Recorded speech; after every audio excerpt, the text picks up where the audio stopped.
Tamil super താരവും ടി.വി.കെ അധ്യക്ഷനുമായ വിജയും നടി തൃഷയും ഒന്നിച്ചുള്ള ദൃശ്യങ്ങൾ പുറത്തുവന്നതിന് പിന്നാലെ ഇരുവർക്കുമെതിരെ വ്യാപക സൈബർ ആക്രമണം. ഒരു പ്രൈവറ്റ് എയർപോർട്ടിൽ നിന്നുള്ള ദൃശ്യങ്ങളാണ് പുറത്തുവന്നത്. ഗോവയിൽ നടി കീർത്തി സുരേഷിന്റെ വിവാഹത്തിനായി ഇരുവരും ഒന്നിച്ചാണ് പോയത് എന്നാണ് റിപ്പോർട്ടുകൾ. വിജയുടെ ഭാര്യയെ പരാമർശിച്ച് ജസ്റ്റിസ് ഫോർ സംഗീത എന്ന പേരിൽ ഹാഷ്ടാഗ് ക്യാമ്പ്. നമസ്കാരം. ഈ വാർത്ത കേട്ടപ്പോൾ ഞാൻ ആലോചിച്ചതേ, വിജയുടെ വൈഫിനെ കുറിച്ച് ആലോചിച്ചിട്ട് എത്ര ആൾക്കാർക്കാണ് കൺസേൺ.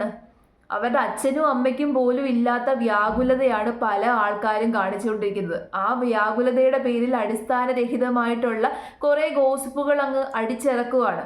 സംഗീതയ്ക്ക് നീതി വാങ്ങിച്ചു കൊടുക്കുമെന്ന് പ്രതിജ്ഞ ചെയ്തിട്ടാണ് ഓരോരുത്തരും ഇറങ്ങി തിരിച്ചേക്കുന്നത്.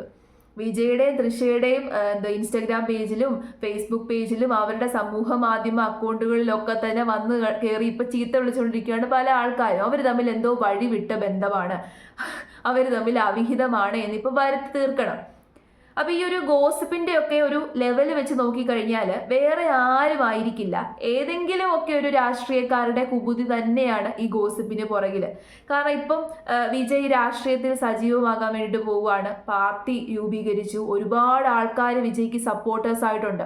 അപ്പൊ വിജയുടെ ആ ഒരു പബ്ലിസിറ്റിയും സപ്പോർട്ടും ഒക്കെ കണ്ടിട്ട് പല ആൾക്കാരുടെയും കണ്ണ് തള്ളിയിരിക്കുകയാണ്, പല രാഷ്ട്രീയ നേതാക്കളുടെയും കണ്ണ് തള്ളിയിരിക്കുകയാണ്. അതുകൊണ്ട് തന്നെ വിജയ് രാഷ്ട്രീയത്തിൽ സജീവമായി കഴിഞ്ഞാൽ അവരുടെയൊക്കെ നേതാവ് എന്ന് പറയുന്ന ആ പദവി തെറിക്കുമെന്ന് അവർക്ക് നന്നായിട്ട് അറിയാം.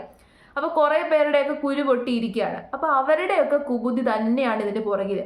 എപ്പോഴും നമ്മൾ ശ്രദ്ധിച്ചു കഴിഞ്ഞാൽ സ്ത്രീ വിഷയമാണ് കൂടുതലും ആൾക്കാരുടെ ഇടയിൽ എറിക്കുന്നത്, വൈറലായിട്ട് പോകുന്നത്. അപ്പൊ സ്ത്രീകളുമായിട്ട് ബന്ധപ്പെട്ട എന്തെങ്കിലും വിഷയത്തിൽ ഒരു പുരുഷനെ കണക്ട് ചെയ്തിട്ട് അയാളെ മോശക്കാരനായിട്ട് ചിത്രീകരിച്ചു കഴിഞ്ഞാൽ ഉറപ്പായിട്ടും അയാൾക്കെതിരെ ഒരു നെഗറ്റീവ് പബ്ലിസിറ്റി ഉണ്ടാകും. പ്രത്യേകിച്ച് ഭാര്യയെ വഞ്ചിക്കുന്നു, ഭാര്യയെ ചതിക്കുന്നു, ഭാര്യയെ ചതിച്ച് മറ്റൊരു പെണ്ണിനോട് അവിഹിതമാണ് എന്നൊക്കെ പറയുമ്പോൾ ബാക്കിയുള്ള സ്ത്രീകളാണെങ്കിലും ഇയാളെ വെറുത്തു പോകും.